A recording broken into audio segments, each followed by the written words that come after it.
Hello and welcome. This is Japan, and we have a Raw review here for a pretty grab bag episode, I'm gonna say. Like, it felt like there was a lot of randomness and a lot of just like they were doing stuff to fill up at the time. But I mean, not necessarily a bad thing when you kind of look at it and break it down. So that's what we're gonna do here. So we started off the show with Jay calling out Logan Paul, but instead Paul Heyman coming down and demanding, well, first he crashed out. He completely just that was an utter crash out situation where he honestly was just spitting facts about CM Punk and Roman Reigns. I feel like that's the only problem with sometimes is like he was making a lot of sense. I do believe the one thing that I'd say that I didn't like that he was talking about was that he was the champion with Roman. It's like, yeah, you might have helped a little bit, but like the whole bloodline was kind of the champion if you really want to go down for it. Like, say he could have really turned it into being like, hey, Jay, Jimmy, all of Solo, all of us were what made him who he is, and he turned his back on it. I think he could have really definitely baited Jay a little bit more because he ended up getting Jay to. Well, he said that obviously that Seth Rollins was going to challenge him, which I was like, this is what I figured is going to happen, but I didn't think it was going to happen this soon. And that they were going to do it at the end of the show. So I thought that was a pretty cool thing. I kind of wished we weren't going to get it here, but I kind of figured something wonky was going to happen. But I liked the whole segment. It was a good way to start off the show. Next up, we had our first match, which was Penta versus JD. Honestly, it was just like a pretty solid altogether match. I don't think there was really much, like about it. It was just kind of like, kind of thrown together with having like, Penta being kind of in this Judgment Day war like vortex of like trying to face a few of them here and there, and just everybody kind of protecting Dom now with the title. So I thought not bad. The match itself I thought was pretty solid. They had some good back and forth. Nothing too special, nothing too crazy. So I put it in B. I thought it was solid. Good start of the match. Next up, we had Waller, who had, I think, last week demanded a singles match, which made Austin Theory all pissed off. And so I guess Waller got maybe a bad person because he then gave it to Austin Theory to take the L, or not necessarily he wasn't gonna take the L, but like that he was gonna have to face whoever this mystery opponent was, and kind of kind of screwed Austin Fury with it, which ended up being Sheamus returning, which is good to see on TV. I think Sheamus is that solid guy to have out there that can do good matches. I thought this match was pretty entertaining with Austin Fury and Sheamus, and it kind of furthered the divide for Austin Fury and Grayson Waller to eventually, hopefully, split them up. I don't mind them as a tag team, but I do believe Austin Fury would be a better babyface and a better run on his own.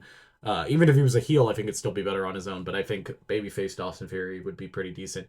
So I thought the match and everything around it was pretty solid. I put it in B. It was just another good match. Like nothing too crazy, nothing too bad, but you know, then next up, we had Dom versus Penta announced for Backlash. This has to be the most random thing because we've already had this match, so it's just a rematch randomly. No if and or buts about any of this stuff or why this would be the next match or anything like that. So just kind of feels random that they decided not to give us the Rhea Ripley Io Sky versus Julia and Roxanne match on the PLE, which is absolutely disappointing because I am going to Backlash, so I would have loved to see that. That would have been an amazing dream match to see. Instead, I get to see this one, which isn't that bad of a match, but just kind of random with no build or anything. So I'll put it in A. I'm just not really super excited about it because there's really no like Dom's not going to lose the title here unless something crazy, crazy happens with the Judgment Day imploding. But I'll put it in A. I guess it's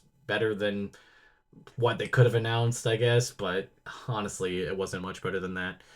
Next up, we had a not Liv, Lynch and Lyra promo. I thought Lyra absolutely cooked Becky Lynch on a lot of it, like in a good way. Like it was definitely the point of the promo was like to obviously have Becky come down and do her heel stuff, but then Lyra really snapped back and really stood her ground to be kind of like there's a chance that she could retain. Like I kind of was assuming that this was going to be Lynch taking the title like easily off of her, so she could then like hopefully upgrade the title to being like somebody who's main event talent. But Lyra's definitely proven that she deserves it, and I like Lyra as a champion. Don't get me wrong; it's just one of those things where you eventually need some change and some different stuff with the title to make it a little bit better.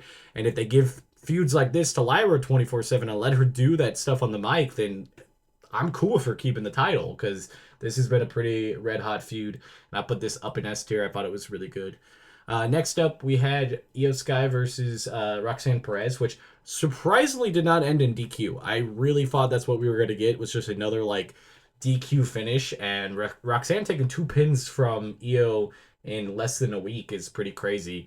Not necessarily, it's not necessarily bad. I mean, she is the women's champion, so like that's not a bad person to get pinned by. But I kind of was surprised. I thought definitely this was going to be like a interference, and then maybe like Rhea come down. But I didn't realize Rhea's not even in the States, so yeah, that kind of didn't work. So the match itself, I thought was really good. I thought both of them have insane in-ring chemistry. It was just a lot of fun to watch. And then after the match, Roxanne like put her hand out, get the handshake, but it's just kind of a false thing to get her kind of off the edge so Julia could attack her, and then they both beat her up, and nobody saved her because Damage Control is either hurt or released, and Rhea Ripley wasn't there, so I guess it makes sense. But then to make it a tag match next week doesn't make any sense because now Rhea's not there, and why would Rhea just all of a sudden join Io to help her? It just they kind of lost the plot in that. I don't know. I feel like there was something there that was supposed to happen. I really do think it was something where Rhea was supposed to be back this week, and they were going to put the tag match on Backlash, and then it didn't work out. So none of the women's champion, like the top tier or the main event titles, are going to not be on the card, which is crazy because I highly doubt Tiffany Stratton's going to get a match.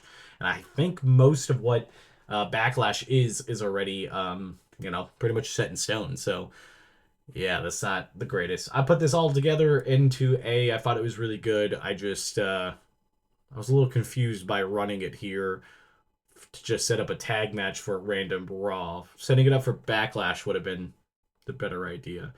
Next up, we had Miro versus Otis. Just big man slapping meat. It wasn't anything too crazy. Just kind of show Rusev. I keep calling him Miro. I even added in my notes. It's Rusev. I remember him in AEW a little bit more because it's been recently compared to his Rusev days, and it's the same thing when I calling Alistair Black Malachi Black a lot of the times because I'm used to saying that and like got it out of my brain not to use their WWE names when you do AEW stuff, and now it's now flipped back. This match I put in a C. It was mildly entertaining.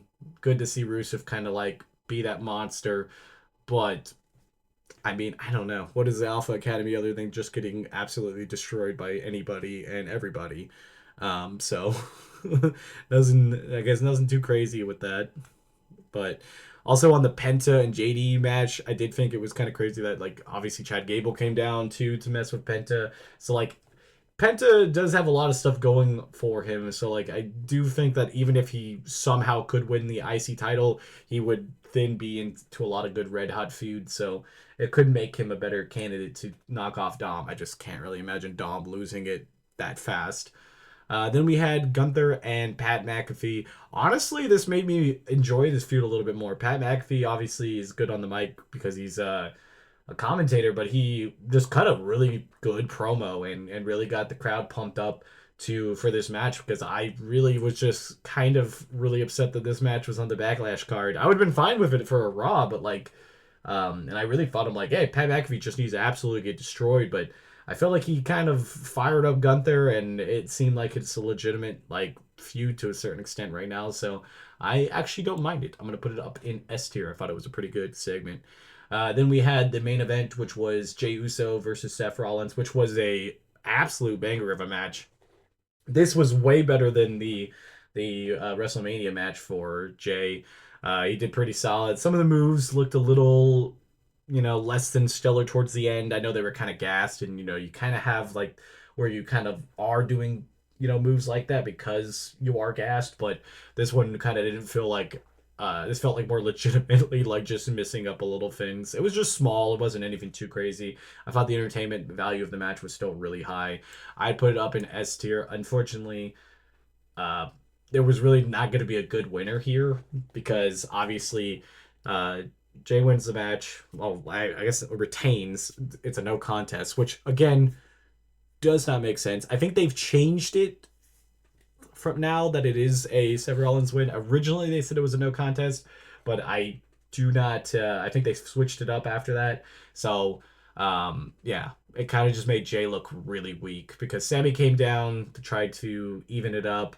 Braun Breaker takes him out. Braun Breaker takes out Jey Uso, and then it wasn't for CM Punk to come down there to do it. I think they're probably setting up a nice, maybe tag match. They could even try a 6-man tag match, which could then introduce a new member to their group. Something like that could possibly. But I think we will see CM Punk and Sammy against Braun Breaker and Seth Rollins at Saturday Night Main Event. I think that's where they're going to be setting up. Not too upset about that. And then at the very end of the show, when it went off the air, Logan Paul attacked Jey Uso to probably put that also on Saturday Night Main Event because that's coming up right after that. Those are two matches I almost guarantee you are going to be locks. They could possibly fall to a Raw, but I think it would work better then. So I'll put that up in S tier. I thought the ending kind of sucked for the match, though, just because they made Jay look very, very weak by having him lose that way. But altogether, I thought it was a pretty solid show. I would say it's probably like maybe A minus, B plus. I thought it was definitely better than SmackDown last week, and I think last week's Raw maybe. I can't honestly. It's been a week, so I can sometimes forget how good or bad it is. But I'm excited. Backlash is a little bit of a grab bag. I'm still hoping that they would add another match. I don't think they are, so I will be doing my prediction video. Probably should be out Wednesday, and then again we'll have videos all this week leading up to Backlash and every other day after that because we just do wrestling 24/7 here. But until next time, this has been Japan. Bye, guys.